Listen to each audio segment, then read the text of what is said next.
ragazzo senza fissa dimora cercava qualcosa nel contenitore dei vestiti usati ed è rimasto stritolato all'interno del cassonetto. Schianto frontale nella notte tra due auto a Eraclea. A perdere la vita Nicolò Manica, ex calciatore di Ceggia, aveva 33 anni. Ha rischiato di perdere un occhio il commerciante bengalese aggredito ieri sera a Mestre in via Piave da un nigeriano durante una rapina nel suo negozio. Il 12 giugno si svolgeranno le elezioni amministrative, 9 i comuni del veneziano chiamati al voto, di cui 5 con più di 15.000 abitanti. Si vota anche per il referendum. No al Bosco dello Sport di Mestre, ipoteca da 300 milioni per i prossimi 30 anni a carico della città. Flash mob questa mattina a Mestre con comitati e associazioni cittadine. Dopo gli ombrelloni, da oggi aperte anche le capanne dei primi stabilimenti balneari. Ci si avvicina al tutto esaurito, meno vincoli e restrizioni per il Covid, ma resta il tracciamento dei bagnanti.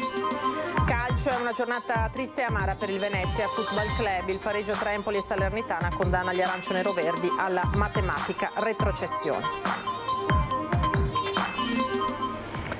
Buonasera, ben ritrovati in diretta come sempre edizione di Venezia dei nostri telegiornali. Allora partiamo da questa notizia tragica. Nella notte a Mestre un giovanissimo, un senza di fissa dimora, cercava qualcosa nel contenitore pubblico di vestiti, nel cassonetto, e è rimasto stritolato all'interno. Una storia di povertà, il dramma nel dramma. Ieri sera, poco dopo la mezzanotte, un giovane probabilmente senza fissa dimora ha perso brutalmente la vita cercando di recuperare dei vestiti da una campana per la raccolta di indumenti in via Spalti a Mestre, all'altezza del civico 51. Secondo una prima ricostruzione, il giovane stava rovistando nel cassonetto degli abiti, ma si sarebbe sporto troppo, perdendo l'equilibrio. Probabilmente ha provato ad aiutarsi con le mani, ma è rimasto incastrato con la testa all'interno della campana, attivando il meccanismo che separa il vano dove si infilano i sacchetti dal deposito sottostante, una trappola mortale. Per lui non c'è stato scampo. Incastrato nel congegno, non è riuscito più a liberarsi. A dare l'allarme sono stati alcuni residenti allarmati dalle urla che provenivano dalla strada. Una volta giunti sul posto, i soccorritori non hanno potuto fare nulla per salvarlo. Per aprire il cassonetto e recuperare il corpo, i vigili del fuoco hanno dovuto utilizzare le cesoie. La polizia sta procedendo all'identificazione della vittima. Il giovane non aveva con sé alcun documento. E un'altra giovane vittima, questa volta di un incidente stradale, uno schianto frontale, anch'esso avvenuto nella notte tra due auto a Eraclea. A perdere la vita Nicolò Manica, ex calciatore di Ceggia di 33 anni. Non ce l'ha fatta Nicolò Manica, 33 anni, di Ceggia. È morto durante la notte in un incidente stradale a Eraclea lungo via Vivaldi, nelle vicinanze di Ponte Crepaldo. In base a una prima ricostruzione, il 33enne stava guidando verso casa in direzione Ceggia quando la sua auto si è scontrata frontalmente contro un'altra vettura con a bordo 3 persone che procedeva nella direzione contraria. Inevitabile lo scontro. I soccorsi del 118 arrivati sul posto, assieme ai vigili del fuoco, non hanno potuto fare nulla per salvarlo. Troppo gravi le ferite riportate nel violento impatto, ferite ma non in modo grave gli altri 3 occupanti dell'altra auto. Entrambe le vetture ora sono state poste sotto sequestro. L'incidente poco dopo mezzanotte e mezza, sul posto i carabinieri della compagnia di San Donà per i rilievi e avviare le indagini. E ha rischiato di perdere un occhio il commerciante bengalese aggredito ieri sera a Mestre in via Piave da un nigeriano durante una rapina nel suo negozio. Sul luogo della violenta rapina ancora visibili le tracce di sangue del commerciante bengalese 41enne accoltellato al naso e vicino all'occhio destro da un nigeriano nel corso dell'aggressione nel suo centro di assistenza fiscale, oggi chiuso. Il fatto ieri sera dopo le 20 a Mestre in via Piave, come racconta uno dei commercianti della zona che aveva visto l'aggredito uscire dal suo locale poco prima della rapina. Io ero in bar, lui era appena uscito dal bar per rientrare al lavoro. È un nordafricano, sembrerebbe che precedentemente aveva rubato il telefono a lui. Dice se vuole avere il suo telefono indietro deve dargli 200 euro. Lui a quel punto risponde di no e l'altro tira fuori il coltello e lo accoltella sul sopracciglio. Fortunatamente a bloccare il nigeriano e a soccorrere l'aggredito alcuni suoi connazionali che si trovavano all'interno del suo CAF, racconta oggi il cugino del bengalese. Meno male se altri 3-4 bangla era dentro, per quello loro era subito già... L'hanno cercato? Sì, ha cercato di quello nero. E poi è scappato? Quasi 10 minuti dopo è scappato, ha chiamato polizia, è arrivato tutta gente, anche se telecamera di qua, guardato, ha aiutato tutti, però già, meno male dentro se altri 5-6 bangalesi, ha aiutato loro, per quello... Ma c'erano anche i suoi figli, i suoi bambini con lui? Sono arrivato dopo. E l'hanno visto in quelle condizioni? L'hanno visto ferito? Sì, visto perché tutto era sangue, tutto, anche naso. Il 41enne accoltellato conosce bene il suo aggressore, visto che umanamente lo ha più volte aiutato anche con oboli di varie entità, racconta sempre il cugino del commerciante bengalese. Dai per piacere, perché fame, lui ha dato ben intero. È arrivato l'altro giorno a rinnovo anche ieri sera, ho detto dai 200 euro, serve in bisogno, ma perché devo dare a te? Ho detto no, perché lui è forse ubriaco, non lo so, preso qualcosa, no, devi dare. Ho detto no, io non ce l'ho soldi. Dopo lui non dà, lui preso di tipo di coltello. Oggi fortunatamente fuori pericolo, suturate le ferite e rimediando diversi punti, il commerciante accoltellato ha deciso di tornare a casa dall'ospedale per rientrare in famiglia. E dopo la rapina avvenuta in via Piave a Mestre è stata avviata una raccolta di firme per chiedere al sindaco e al prefetto maggiore sicurezza con più agenti a piedi nel quartiere. Dura la condanna della violenta rapina di via Piave da parte del portavoce della comunità bengalese veneziana. Mestre sta diventando un posto dove è quasi impossibile vivere.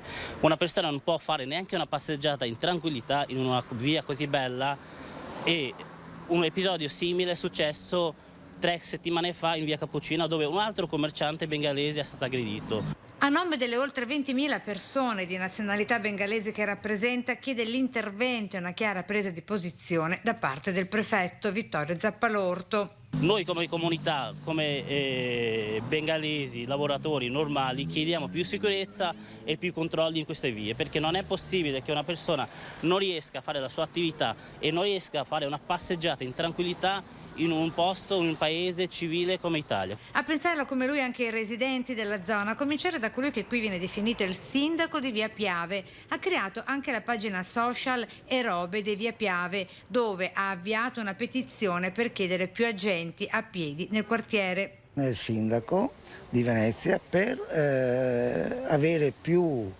vigili urbani che vengono però a piedi a controllare un po' di più la via Piave, perché non passa giorno che ci sia qualcosa. Molti qui denunciano la pericolosità e l'insicurezza di quanti si trovano quotidianamente a dover fronteggiare spacciatori e criminali. È una delle zone più critiche della città e per molti anni è stata trascurata, non c'è stata quell'attenzione che ci doveva essere per bloccare una situazione che è agli occhi di tutti, dei cittadini. Io ho parlato anche con qualcuno delle istituzioni, diceva che era tutto sotto controllo. Abbiamo visto anche i fatti recenti che non è vero. Un esemplare di cervo maschio salvato dai vigili del fuoco di Mestre dopo essere caduto nel canale scolmatore di Bazzera nella tarda serata di ieri a Favaro Veneto. I pompieri sono riusciti a imbragare l'animale, che è stato precedentemente sedato da un veterinario dell'ULSS 3 Serenissima e issato con l'ausilio dell'autoscala. Sul posto anche un'ambulanza veterinaria di un'associazione di Marcon. L'animale è stato poi caricato su un furgone per essere liberato in un'area verde. Queste le vedete le immagini. Cambiamo tema. Oggi scadevano i termini per il deposito delle liste in vista delle amministrative del 12 giugno. 9 i comuni del veneziano chiamati al voto, di cui 5 con più di 15.000 abitanti. Il 12 giugno 9 comuni del veneziano saranno chiamati a eleggere il nuovo sindaco o eventualmente riconfermare l'attuale e il consiglio comunale. Il turno di ballottaggio si terrà il 26 giugno. Saranno 154.094 gli elettori chiamati alle urne con il sistema elettorale maggioritario a doppio turno. In provincia di Venezia, doppio turno a Mira con 38.552 abitanti, in cui si sfideranno 5 candidati tra cui il sindaco uscente. A Mirano 26.456 con 3 candidati. Jesolo 24.479 abitanti e 4 candidati. Santa Maria di Sala 17.295 abitanti con 3 candidati e Marcon 16.215 con 3 candidati. In questi comuni l'elezione del sindaco potrebbe arrivare al ballottaggio nel caso nessuno dei candidati ottenesse il 50% più 1 dei voti validi. Gli altri comuni chiamati al voto con meno di 15.000 abitanti invece sapranno subito chi sarà il loro primo cittadino e sono Salzano, in cui si presentano 2 candidati, Noventa di Piave con 3 candidati, Campagna Lupia con 2, Pramaggiore con un unico candidato. Lo stesso giorno si voterà anche per i 5 referendum sulla giustizia che hanno ottenuto il disco verde da parte della Consulta, una sorta di election day simile a quello del settembre 2020, quando causa Covid si decise di far svolgere negli stessi 2 giorni regionali, amministrative, supplettive e referendum sul taglio dei parlamentari. E continuiamo a parlare di elezioni, andiamo a Mira, la campagna elettorale è entrata nel vivo. Oggi il leader di Coraggio Italia ha presentato la squadra che correrà col candidato Andrea Martellato.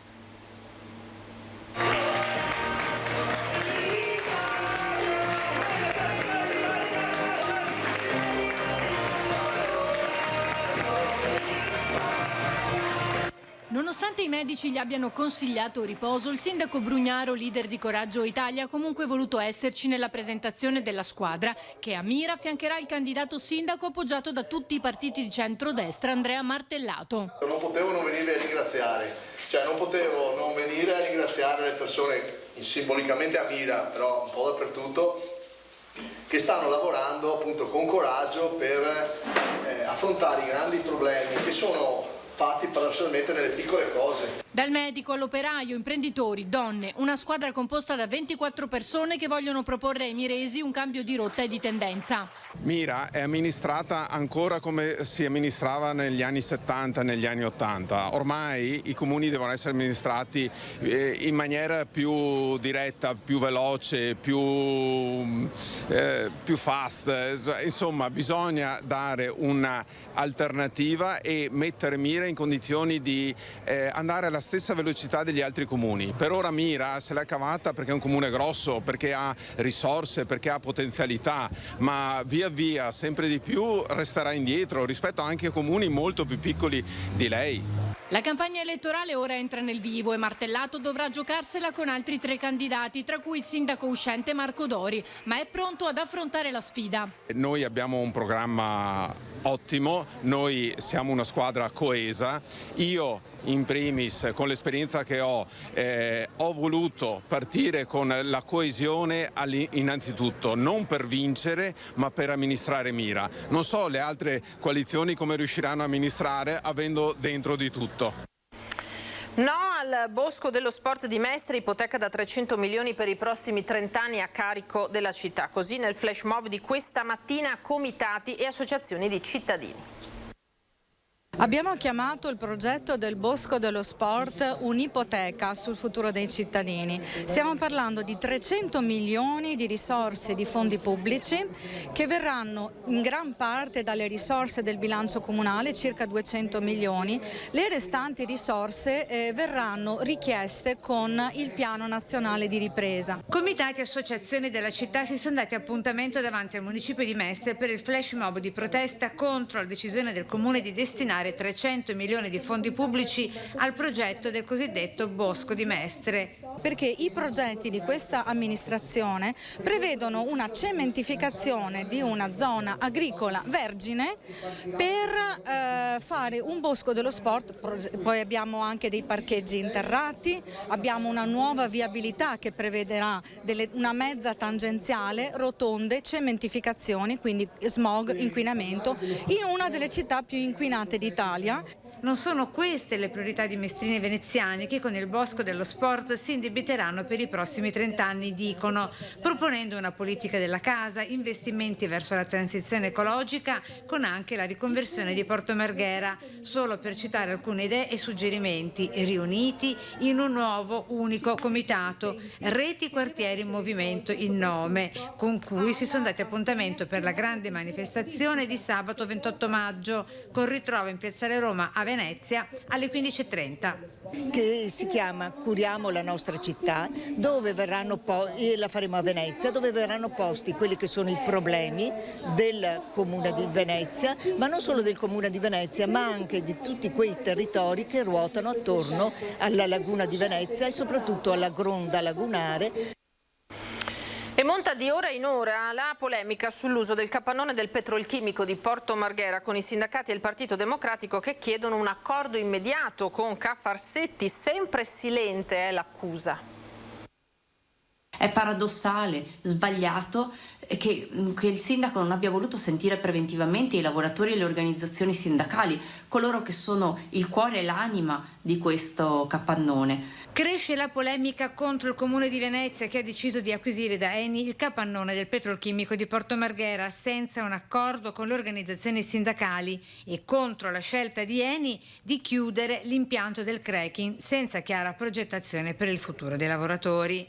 Questioni per le quali interviene anche la capogruppo del Partito Democratico in Consiglio Comunale. Pesanti le sue parole d'accusa nei confronti di Ca' Farsetti. In modo sempre arrogante non si vuole riconoscere nemmeno nella delibera il diritto di questi di poter utilizzare il capannone così come è avvenuto negli ultimi 50 anni. Un luogo simbolo di questa città che poteva essere acquisito al patrimonio comunale con un significato importantissimo, ma purtroppo viene acquisito invece senza alcun confronto. Gravissimo quanto sta avvenendo a Porto Marghera, dove nel totale silenzio dell'amministrazione comunale Eni sceglie di proseguire con le dismissioni della chimica senza precisi impegni con i lavoratori. Le fa eco la CGIL, mentre continua anche oggi il presidio del capannone. Oltretutto, nel momento in cui abbiamo posto semplicemente un tema, e cioè che ci sia un protocollo che stabilisca che anche domani il sindacato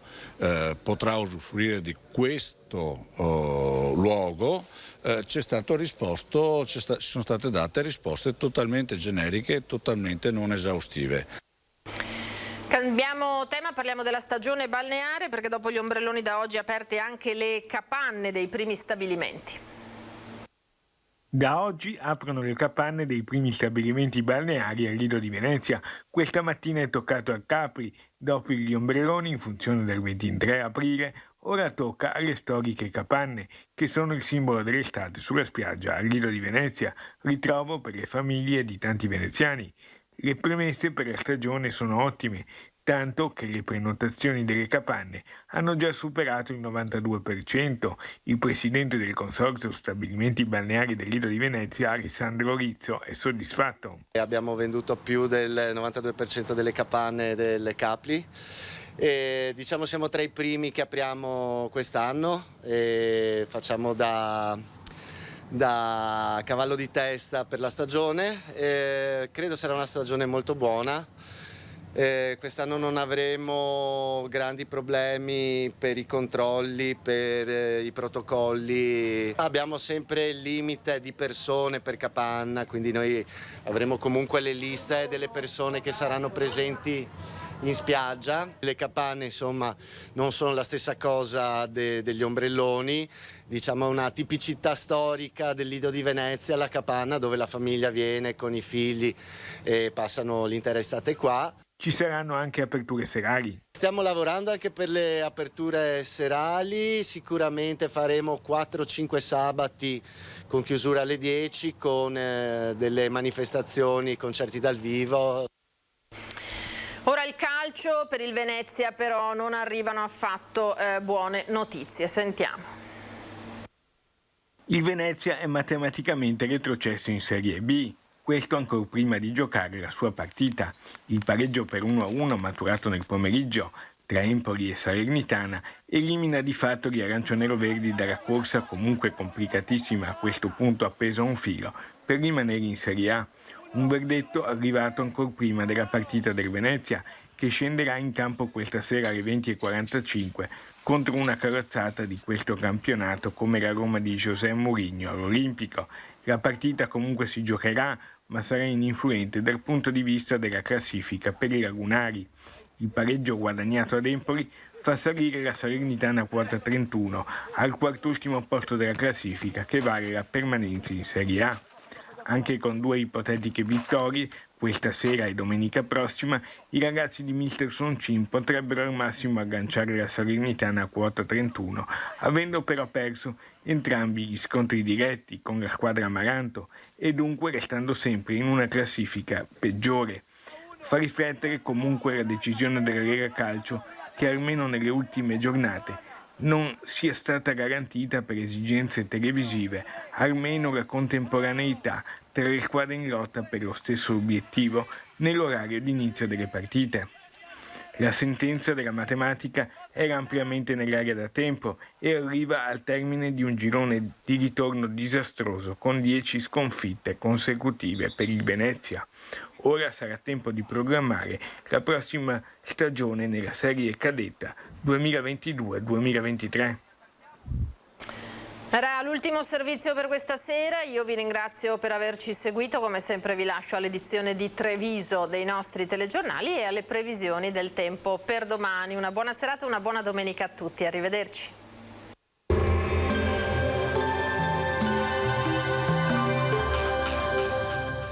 Siamo aperti! Chef Alberto vi aspetta con la bontà dei suoi piatti e la sicurezza dei nostri locali. Locanda Pontestella al Borgo, a Casale sul Sile. Bentrovati al meteo. Aria più fresca in quota si insinua nel campo di alta pressione, ma il tempo sarà tutto sommato buono. Vediamo il dettaglio di domenica 15 maggio. Sul Veneto cielo in prevalenza sereno o al massimo poco nuvoloso. Sulle zone montane e pedemontane sarà possibile qualche temporale, in locale sconfinamento anche alle pianure limitrofe. Temperature minime tra 13 e 18 gradi, massime comprese invece tra i 25 e i 29 gradi. Ci spostiamo ora sul Friuli Venezia Giulia, anche qui bel tempo, salvo nel pomeriggio sui rilievi dove non si escludono delle piogge. Temperature minime tra 16 e 19 gradi, massime sui 28-29 gradi. Infine diamo uno sguardo alla situazione del Trentino Alto Adige, dove sarà soleggiato ma saranno ancora possibili occasionali rovesci e temporali, specie nelle ore pomeridiane. Temperature minime intorno ai 17 gradi, massime sui 28-29 all'incirca. Dal meteo per ora è tutto, vi auguro un buon proseguimento con Antena 3.